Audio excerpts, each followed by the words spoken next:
Hello everyone. In physics classes, we are doing third chapter of class 12, that is current electricity.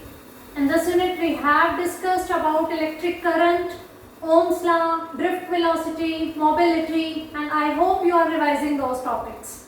Today we are going to start the new topic, that is the relation between electric current and drift velocity.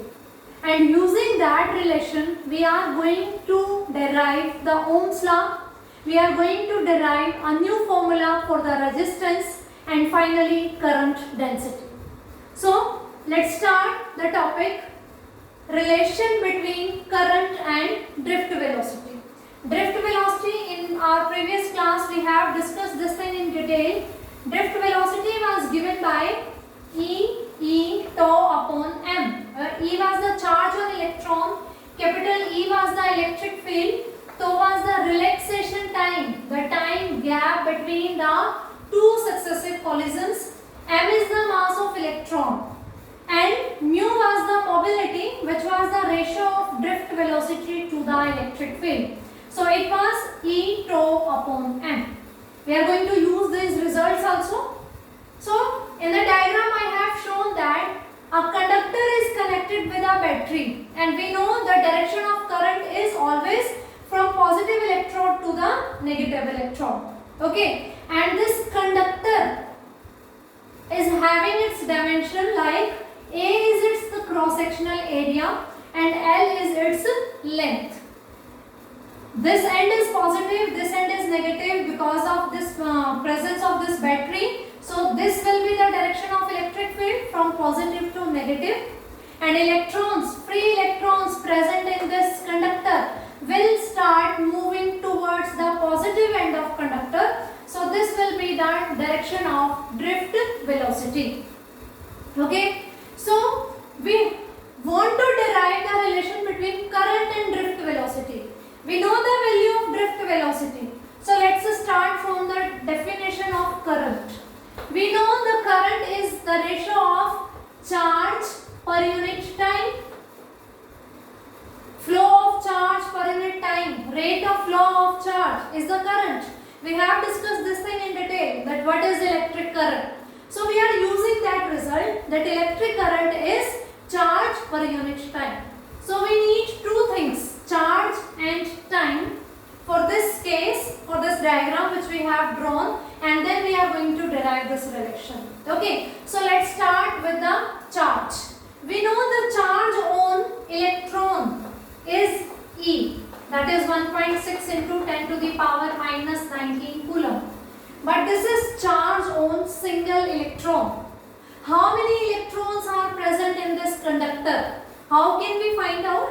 So this, let N is the number density. In our previous class also we have discussed this thing. Number density is number of free electrons per unit volume. Okay, so small n is the number density, number of free electrons per unit volume. That means it is telling us the number of electrons in 1 meter cube per volume. If I want to find out the total number of electrons, then what I have to do, n into volume, where n will be the total number of free electrons in conductor, because in conductor free electrons are responsible for the current as they are moving. Okay, so capital N is the total number of free electrons. It will be given by number density into volume, because these are the number of electrons per unit volume into volume. If we multiply this with the volume, we get the total number of free electrons. So for this conductor, what will be the volume? Basically, we say this thing, volume is given by the product of three-dimensional measurements, length into breadth into height. Okay, suppose this is a conductor. Okay, and we are saying capital A is its cross sectional area. So we can say if L into B I am multiplying, what will be it? It will be some area into height, means third dimension. So for this conductor we can say volume is A into L, where A is the cross sectional area and L is the length of this conductor. Basically the volume is product of measurement of three-dimensional things. Okay, if two-dimensional product we already have, that is representing the area. So area into third side means third dimensional. It can be length, it can be breadth or height. Okay, it will be the volume. So for this conductor, volume will be area into length. A is its cross-sectional area and L is the length. Area will be product of two-dimensional measurements and into third dimensional measurement. So volume is again the product of three-dimensional measurements of the given three-dimensional conductor. So it will be the volume. Okay, using this volume we can find N is the total number of free electrons now. It will be N into AL. This will be the total number of free electrons in the given conductor. Okay, small n is the number density, A into L is the volume. Okay, now total charge. Why we are finding this total number? Because we want to find out the current, and for this current we need charge and time. We know the charge on one electron is E, 1.6 into 10 to the power minus 19 coulomb. But I want to find the total charge of this conductor. For this thing I need total number of electrons. So this is the total number of electrons. So total charge will be E into N. E is charge on one electron. So E into N will be total charge. So it will be E A L N. So this will be the value of Q. Now come to the time. Time is what? The free electron is taking to move from this end to this end. Means to cover this displacement L. We know the velocity is given by displacement upon time. With which velocity these electrons are moving? Drift velocity. In our previous class we discussed the concept of drift velocity. Okay. So the velocity with which electrons are moving is drift velocity. Displacement is length of this conductor, because along this length all the electrons are moving, upon time t. So from here time will be L upon Vt. So time t is equals to L upon Vt. Displacement upon velocity. Displacement is this. Electrons are traveling through this displacement and this is L, and they are moving with drift velocity. So L upon Vt will give us the time. So we get both the things, Q and T. So let's put these values here. Okay, E A L N upon L upon Vt. This L will cancel this L. This Vd will shift into the upper numerator. One numerator is here and another is here. So it will shift into the upper numerator. We get E A N V D. This D is in the suffix of velocity, not the different parameter. Okay. So we get I is equals to A N E V D. This is the relation between current and drift velocity. We want to derive this relation between current and drift velocity, and what we have done, current is the charge per unit time. We have find out the value of total charge of the conductor and time taken by the free electrons to travel this length, this displacement. Okay, and these steps are very easy in the terms of number density. So this is the final relation between the current and drift velocity. Okay, now we can derive the same relation in the terms of mobility. We also discussed the mobility. This is drift velocity per unit electric feet. Okay, so mobility is Vd upon E. From here Vd is equals to mu into E. I can replace this drift velocity with this mobility into electric field. When I am putting this value here, so I will be equals to A N E mu E. So this is another relation which is relating current with mobility and electric field intensity. So I is equals to A N E mu E. Relation between current and drift velocity, relation between current and mobility. I hope this concept is clear to you. So using this concept, we are going to derive Ohm's law from here. Okay. We have discussed this concept Ohm's law in detail already.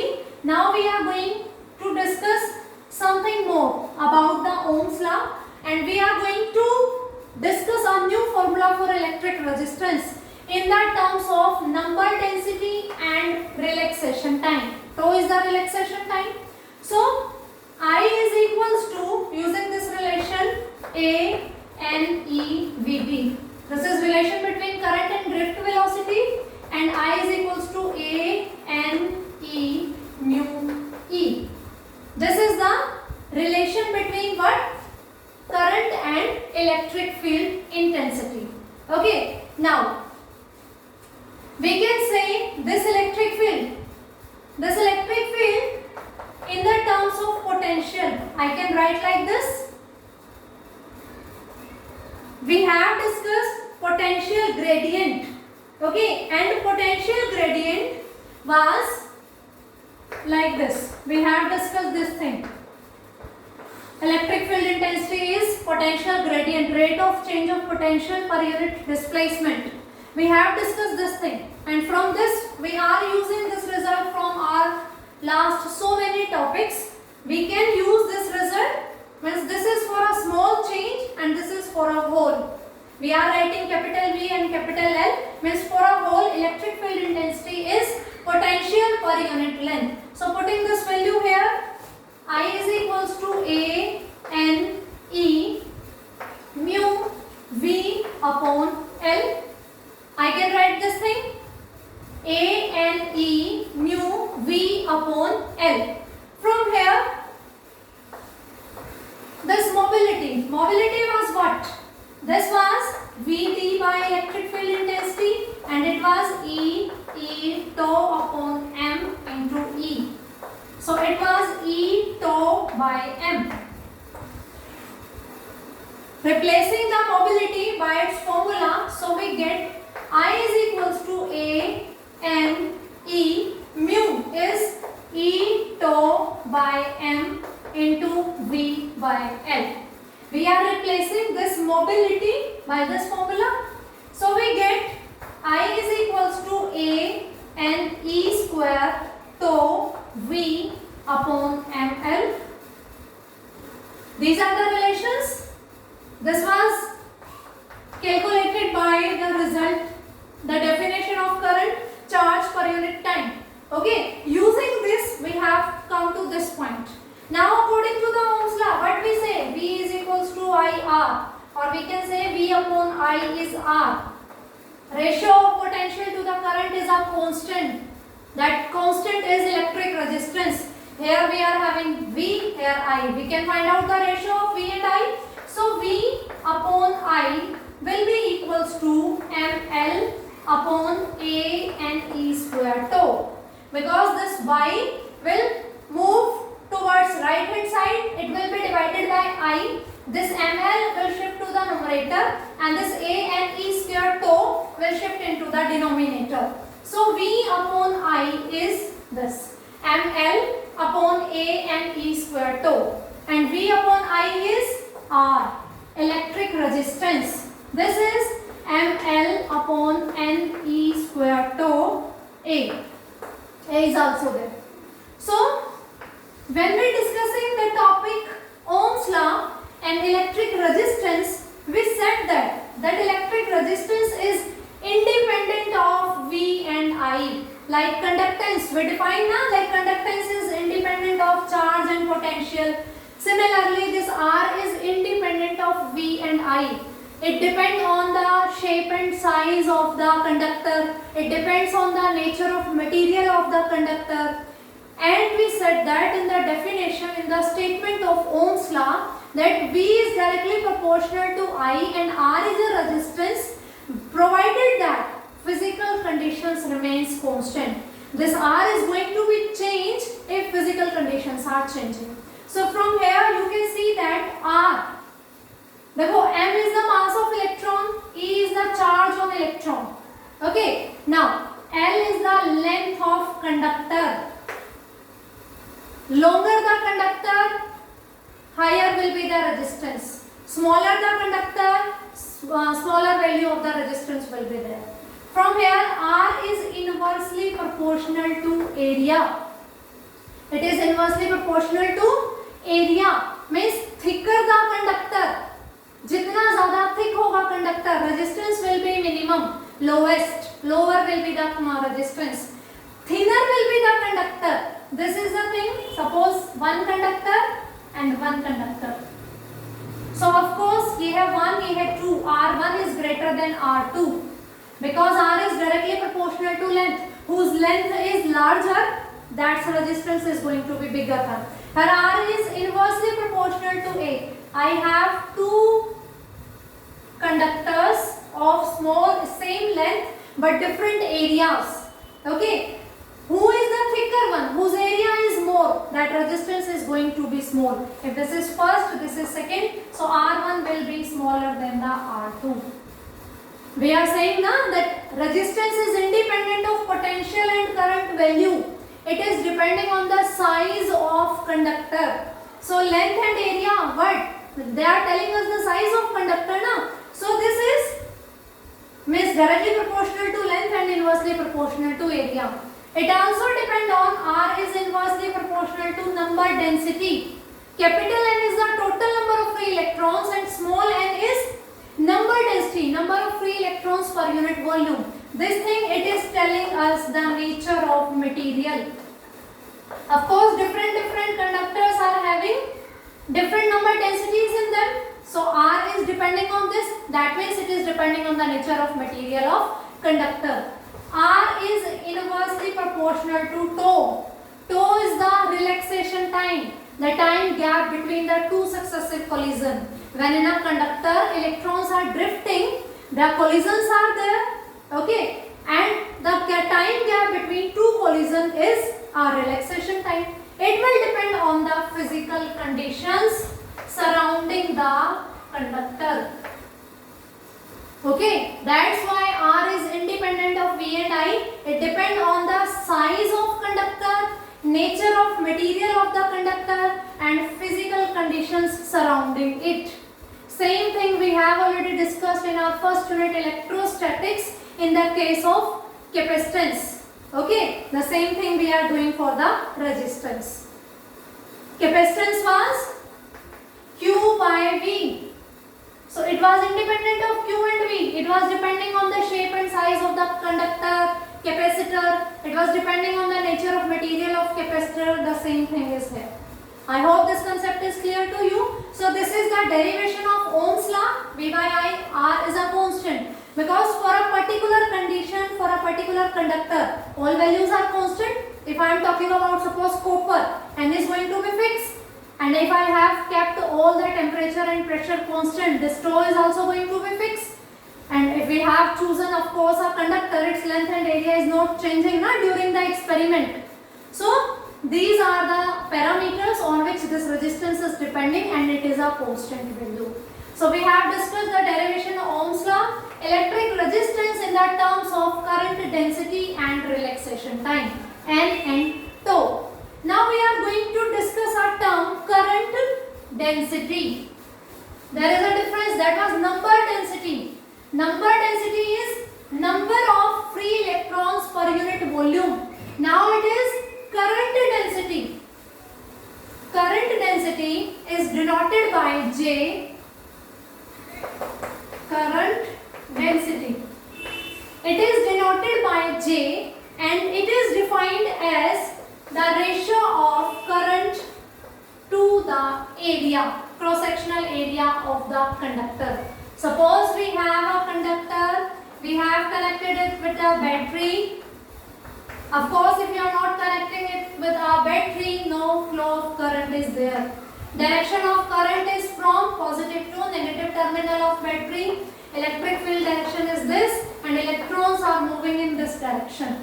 Okay. Now, see, current is along this direction, and this is the area, cross-sectional area. I am saying current density is current flowing through a conductor per unit area. This will be the definition of current density. It is the amount of current. Means current density is amount of current flowing through a conductor per unit area. Okay. Recently we have derived the equation. It was ANEVD, relation between current and drift velocity. Just put here ANEVD upon A. So J is equals to NEVD. This will be what? Relation between current density and drift velocity. Now the important point which comes into the role for this. Current is a scalar quantity, but current density is a vector quantity. Similarly, potential gradient. Potential is a scalar quantity, but potential gradient is a vector quantity, because this is the potential gradient dV by dr. It is equivalent to E, and E is what? It is a vector quantity. Potential is a scalar quantity, potential gradient is a vector quantity. Same thing is here. Current is a scalar quantity, but current density is a vector quantity. Now you will say how? If current is a scalar, then current density is vector, because of this area. When we were discussing the electric flux goes slow, we discussed this thing. There is area vector. Her area के साथ area vector is there. And what is the direction of area vector? It is always normal to the cross-sectional area. Okay, towards the observer. So same thing is here. Look here in the diagram. Current is flowing like this, and area is this. So area vector will be perpendicular. Okay, area vector will be perpendicular to this cross-sectional area. So because of this area vector, current density is a vector quantity, and its direction is along the J's direction is given by, it is along the motion of positive charges, not the electrons. Means you can say its direction is along the current, because the direction of electrons motion and the direction of flow of current are opposite to each other. So its direction, current density's direction is also along the motion of positive charges. And what is current density? It is the ratio of current to the area. And how can you define it? It is the amount of current flowing through a conductor per unit area. It is a vector quantity. What will be its unit? J is equals to I by A. What will be its unit? Its unit will be ampere per meter square. Its unit will be ampere per meter square. So I hope this term current density is also clear to you. Students, we have discussed today little concepts like relation between current and drift velocity, current and mobility. Then we derived the Ohm's law from that relation. Then we are defining the current density. But these all small definition, all small concepts are going to help you in solving the conceptual problems. Okay? So revise this class properly, go through from the books, whatever you are having. If you face any kind of doubt, then please let me ask. Okay?